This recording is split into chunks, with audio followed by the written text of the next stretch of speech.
evangelical group that met on a white bus and gave kids candies. Say what?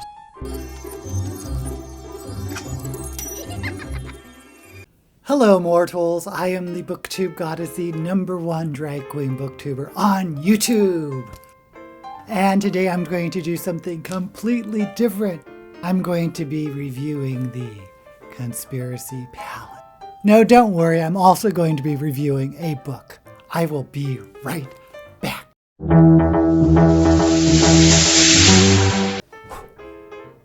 Ooh, I look rough.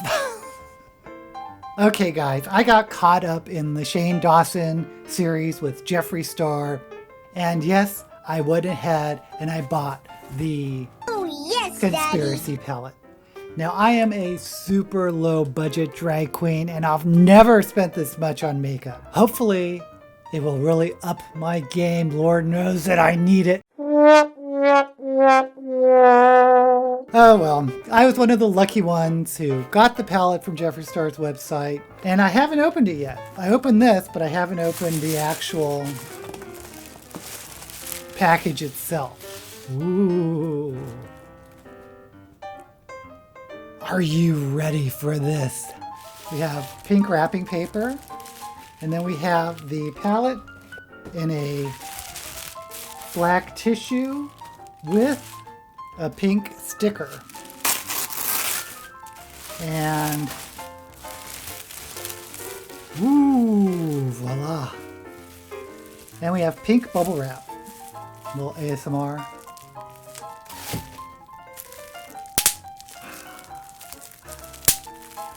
Okay. So this Conspiracy Palette, you can feel where the top is. Ooh. This is nice. I should be opening this so you can see it. Shane Dawson. Conspiracy. And I love the beveled edges of it. And it's kind of funny because if you have a bunch of palettes, I don't, but if you do, this almost has to be on the top because you can't place anything on top of this because it won't be flush. So Shane was pretty smart, wasn't he? Think he did that on purpose? I don't know. Now let's open it.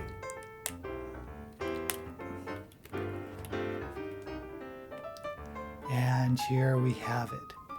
The Conspiracy Palette.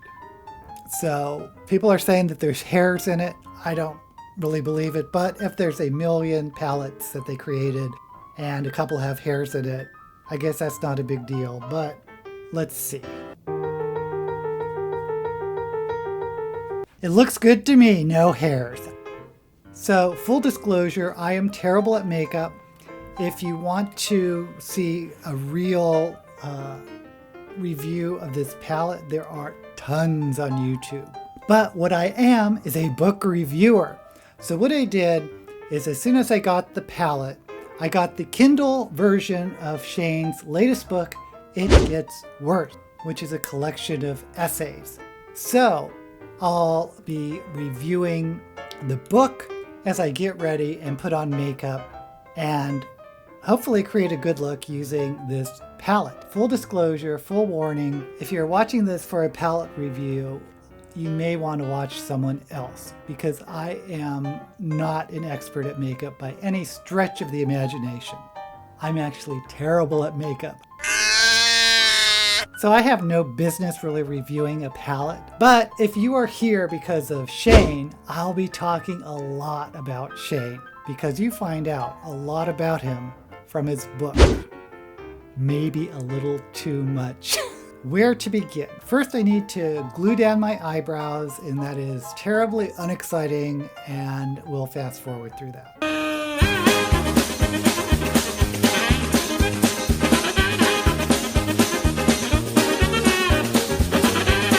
So my eyebrows are gone.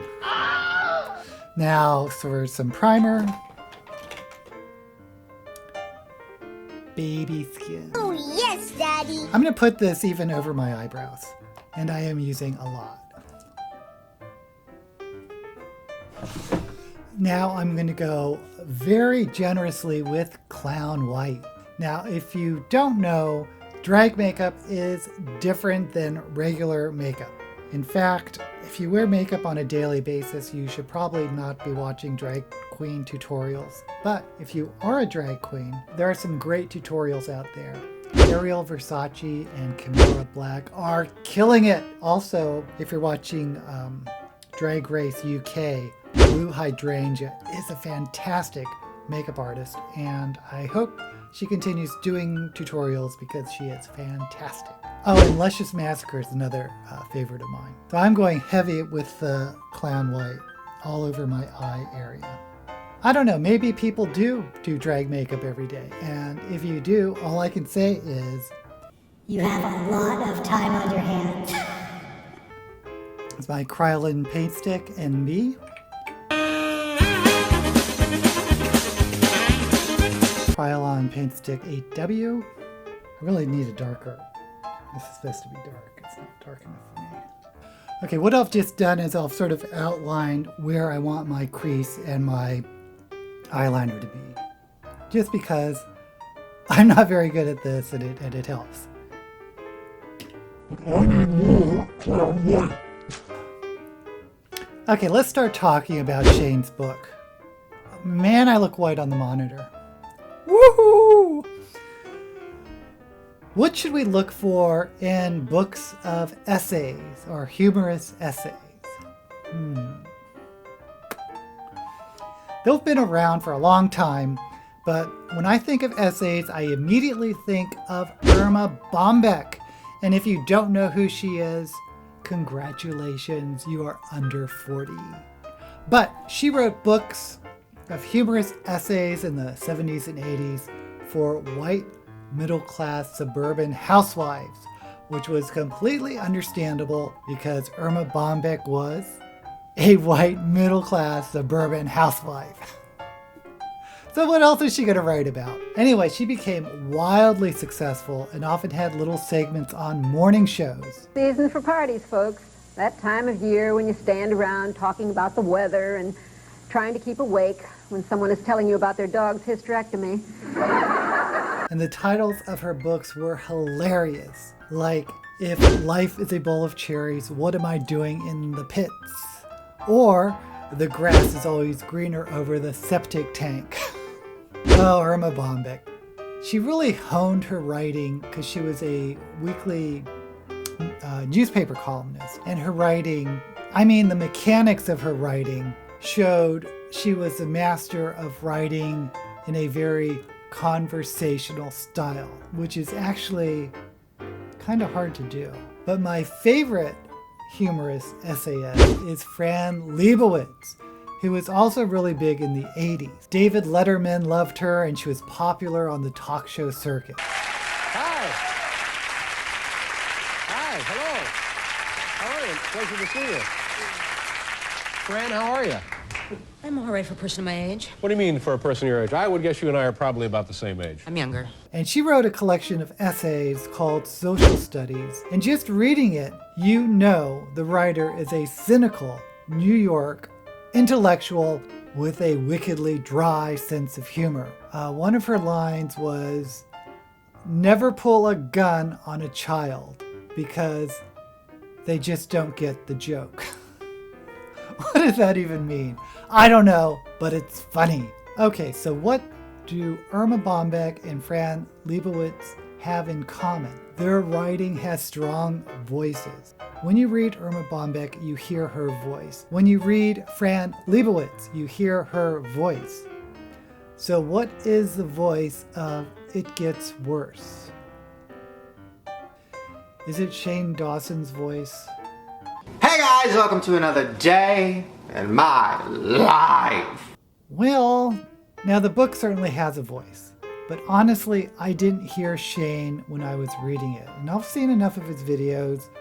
I'm not a huge fan, but I've been aware of him since YouTube started, and I've only really watched him regularly for the last couple of years. But I feel like I know his voice, But when reading the essays, I didn't hear Shane. You know who I heard? I heard that narrator from The Christmas Story.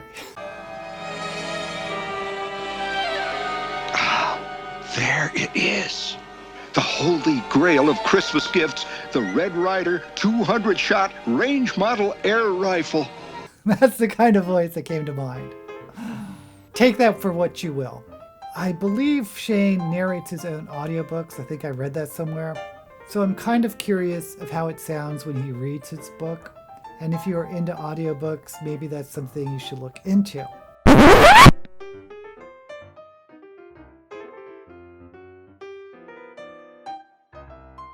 So let me start using the conspiracy palette. I think we're at that point. Why do I look so white on the camera? Normally I don't look this way, but we'll see. So I'm thinking I want to stay away from greens because I use a green screen. Not now. I learned my lesson. I had green eyeshadow on, but I know if I use the green screen filter, it'll mess up these colors. So I want it to look true, but I want to give an interesting look. So I am thinking of sort of the sunrise look with the red, the orange, and the yellow, maybe the pink. Or I could just go in with the pinks. The Trisha and Pigmeat. Pigmeat, is that right? Pigment. Pigmeat sounds a little more interesting. I don't know. Could have called it bacon. Oh, by the way, the color I'm really liking is this, my rides here, because drag queens often use a lot of the black. In fact, this was one of my big purchases, the BH Cosmetics Zodiac. And all the looks I tried to do with it looked muddy. But I don't know if you can tell, but the one color that is really used is this black. I hit pan on the black. The other color that's not bad is this big chunk of white. Anyway, this was a color I use in this black, but the other colors just kind of looked muddied when I use it. So this probably shouldn't even be in the same screen as Shane Dawson, Jeffree Star's palettes, right?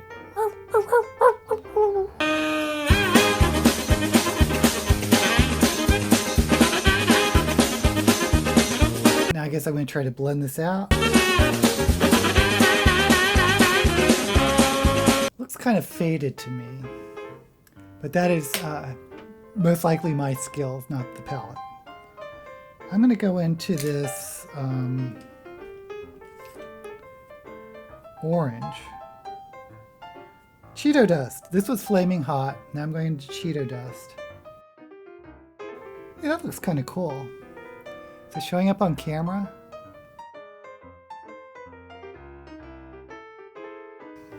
I really wanted a darker base on this crease. So I think I'm going to go into this Not a Fact and see what that looks like if I run it along the base. Yeah, I like this. This I like. Now I'm going to go into Flaming Hot and just try to blend it with what I just put down. And now let's see if I can get some of the yellow going on the where the highlight would be. And blend, blend, blend.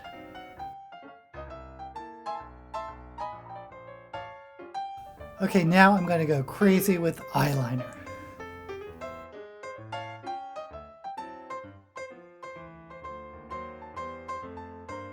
Now I'm going to set the black with my rides here. Boy, my eyes do not look even. Well, I'm going to go ahead and try to clean up the lines. And finally, I'm going to go in and sort of cut the crease, or whatever it's called, with white. Clown white, of course. Now I'm going to try to set it with the white that I just laid down with ranch. So how does that look? Does that show up well on camera? I can't really tell from my monitor. I mean, for me, it looks good for me, for my skill level in my mirror. So, you know what I want to try? I want to try to do the eyebrows in silver. So I haven't done that before, but there's this great shade, Diet Cola. Oh, there's a thingy on the mirrors. Okay, I really don't know what's going to happen, but I'm going to try to use Diet Cola for my eyebrows because I have a gray wig. That's my go-to wig. Oh, you can't see this at all.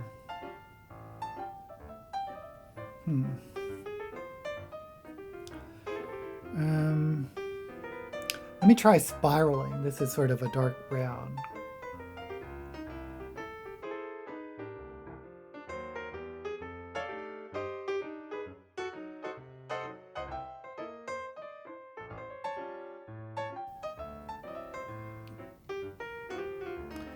Well, let me do some contouring on the face. You know, I haven't been talking about Shane's book. So where was I? Okay, let me just get the critiques out of the way. There were some technical issues to the writing itself that kind of annoyed me. Might not annoy you, but it annoyed me. And which I think could have been addressed if Shane had an aggressive editor. Maybe he did and just didn't listen to the editor's advice. I don't know. It's not. I wasn't there. But what I think would have helped was an editor with a journalism background. Someone who could make sure the reader knows who, what, when, where. Because sometimes I just got lost in the prose. For example, one essay starts in middle school and suddenly leaps into college. And you wouldn't catch it if you happened to skip over or didn't absorb one little preposition that indicated that we jumped to college age Shane. So, and if you're going to do jumps like that, I think you need at least a little bit more, a little paragraph of transition. Also, there would have been no shame to have someone with a literary background that could ask questions like, what was the color of the carpet? Or what did that room smell like? Or what did that vomit taste like? Just at times, I think there could have been more details to round out the images he was trying to evoke. Just a little. So let me do some contour on my face and then the under eyes, and I'll look more complete, hopefully. As you can tell, my BH Cosmetics Shade and Define Contour Kit, my darkest color, is about gone. But this is what I use to give me some color. And of course I want to cut my cheek big time. Or I mean cut my jaw. Now fortunately my wig has bangs, so you won't really see these eyebrows too much. Thank God. And I'm just going to cut above the jaw with some white. Okay, so what I'm going to do is I want white under the eyes and then a black line. I don't know what to do with the under eye. Do I just want to stick with the red or orange or yellow? Or do I want to contrast it with... I think I'm going to go with the red, orange, and not a fact. Flaming Hot, Cheetos, not a fact. And just mirror what I did up below. But I want a strong black line. Oops. Okay, here we go.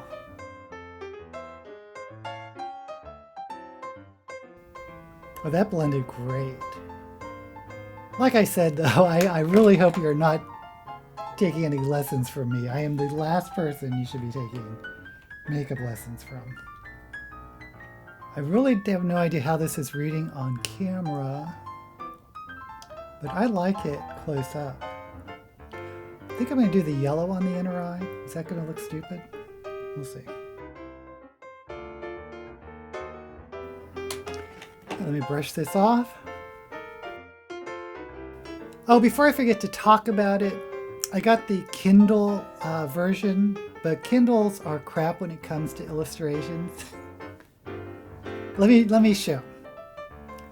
Anyway, at the start of each chapter, there's an illustration by a fan of Shane, followed by a little biography of them, which is really cool. But if that's important to you, you might want to think about getting a hard copy rather than a Kindle, because a Kindle just isn't going to do justice to illustrations. Okay, what was I talking about? Oh, right. I'm talking about some things I had issues with in the book. I didn't quite understand why the chapters weren't in some type of chronological order. You jump from middle school to high school to adult, back to childhood. And maybe there was a reason for the jumping around that I'm too dumb to understand. But honestly, I don't think much would have been lost if they were in some type of chronological order.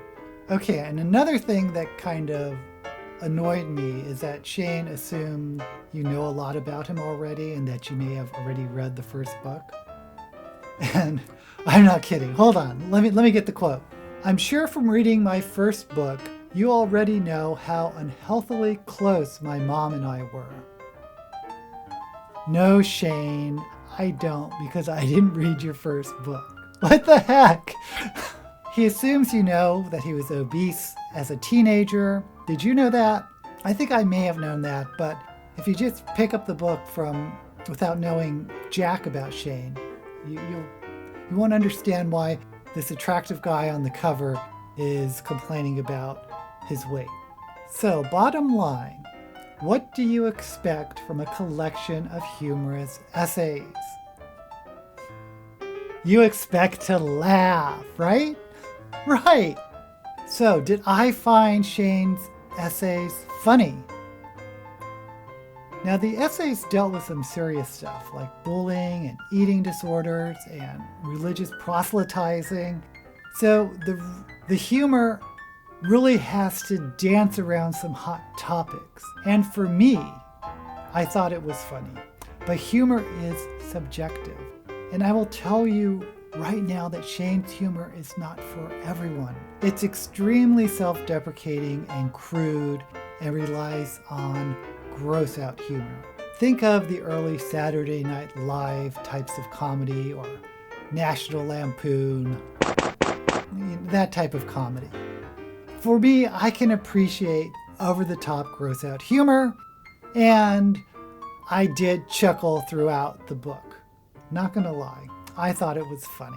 But if you've seen some of Shane's videos from a couple years ago before he started doing these documentary type of shows, you'll know that his humor can be kind of gross and over-the-top. Yeah. I'm peeing. You are? I'm literally peeing right now. Is it gonna leak? I hear it. Oh my god, our gardeners are here. I'm actually peeing. I want to see the gardener walk. Oh. But it's one thing seeing that humor in a 10 or 15 minute video clip, and another thing spending hours and days reading this self-deprecating, putting himself down type of humor in a book. Now, thank God, the last chapter was written by his mother. Not only was it really sweet to let his mom have the final word, but it was also the only time that Shane, as a main character in these essays, was really uplifted. Okay, let me put on some lipstick. Now, I'm really going to try to overdraw my lips. I'm back and forth on how I want my shapes of the lips, so we'll see how it goes. I am really going big today. How do I look?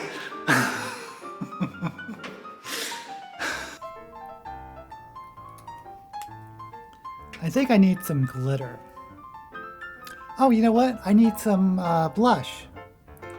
So why don't we go into pigment for the blush. Now, if you're interested in Shane, you do find out a lot about him, and maybe there's some TMI, but I thought it was really thought-provoking, some of the things he talked about. Like, I didn't know he struggled with bulimia, which he goes into in graphic detail, but I felt I was a little more aware of what goes on in the heads of bulimics after reading his essay about it. I didn't realize how pathologically afraid and uncomfortable he was with his own sexuality, but that comes up several times throughout the book. My favorite chapter was called The White Bus, when he was in elementary school and was recruited into some sort of evangelical group that met on a white bus and gave kids candies. Say what? They gave them candies and treats while proselytizing about him. It sounded very sketchy, but it was one of the few essays where Shane really sort of comes out on top and you feel good about him rather than kind of grossed out by him. There's also stories about his mother convinced Jesus told him she was going to win the lottery, which was kind of funny. There's a story about him falling in love with a person who didn't love him back, which was kind of sad. There's a story about Shane trying to get a casual sexual hookup through Craigslist. And then there's a chapter about Shane and his belief in ghosts. He actually really does believe in ghosts and believes he's had supernatural encounters. So you find out a lot about this guy. But I think the most interesting chapter was called The Story of Lauren Schnipper. Lauren Schnipper was Shane's co-producer when he was on that reality show, The Chair, which was a contest for aspiring film directors. What fascinated me about this was the illusion that Shane had a dark side. Ooh. And watching his videos or reading other chapters in the book, you don't really get that Shane can be confrontational when angry, at least as an adult, that he doesn't fight with others. Not physically fight, but argumentatively fight. But in this chapter, Shane describes himself as an intense, dark guy with a lot of issues, which he edits out of his own videos. Well, who is this intense, dark guy? I am so intrigued. If you don't see that person watching his videos, you don't really get it in other chapters of the book either. And for me, since I haven't seen this dark side of Shane, this argumentative, angry side of Shane, because it's nowhere else except this one chapter, it really intrigues me, and I'm really sort of fascinated to see what else is going on there. But the self-deprecating good guy that he promotes, it's kind of one note after a while. So you want to know about these other levels of Shane. So let me pop some eyelashes on because it's really annoying me. Okay, let me get my wig and put myself together, and I'll be right back.